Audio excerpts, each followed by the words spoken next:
And then so ya mo akwa abaso nkodo ba Adom TV bedroom health tips so oye obi a edikan ye na wo hwe ye na ye no safi dwara de kosi fiada 5 minutes na week in mu ya ka one topic na ya ye ne kakra sa endpoint homeopathic clinic adaroma na dwumadie yetumi edebro wa Adom TV bedroom dwara de kosi fiada endpoint is men kai of say infections how oba Mr. Trimikasi infection was on one treat here.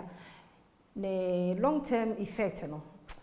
I'm ordinary. Timisi a one in our whole point. Mr. Say infections, how was a brown check him out free or lab no, nice what to Yaka scan them near the end or yet the show. Into uncle endpoint of your bearman's were prostate, you know, to make an check you didn't say, oh, yeah, bearman quantity our prostate. They also check your fair endpoint, be or better also. The number is 0244 867068. 0244867068 now the doctor kasa and then so akonya na ba say yemra medofo pa Augustina Mensa Ephraim ho ya wo ye dental surgeon technician na on one so covered by Perfect Smile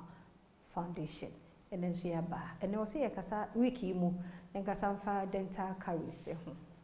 wow and we dia anything kasa oba yemu akwa benenso ne na wase se ne so bie wo pron de amaye wiki mu ye kasa fa de ho bacho na wachi ye kasa fa dental caries dental for a time friend kaka okay na be say indi ho komo because e di nipa bebre nyapa kaka yeah okay any obone to fama ye ne na na ka be ato aso say ka dental caries ye and kofo baby feel say a tokro no but any tokro ni nko a eda esini ne na dental caries say a start say a brown which is demineralization minerals na ewo esen and na white na ye hu den part no a start say a discolor and sana e beba be tokro no that is what ye friend of dental caries so the moment ye be hu discoloration no to us no when ya dental caries and I say when ya kaka nti eno no e decay proye esen no proye is the caries in proye no and na ye friend no kaka so hard tissue no I started say a pro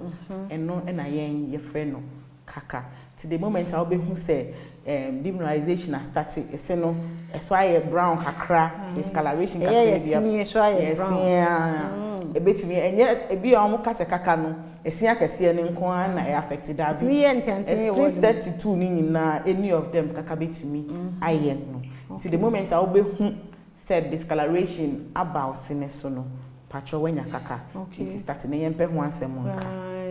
na eba ma wo ya obi ana ansan kaka be ma wo ya no na watena ho ache it's a lot of it takes years because on says a yedding into a one kakran no mudike na chansa na obeti pain no na ache but one kasa wo bie wenuma who say me see we ase color no asesa eno a brown brown na ekọ na black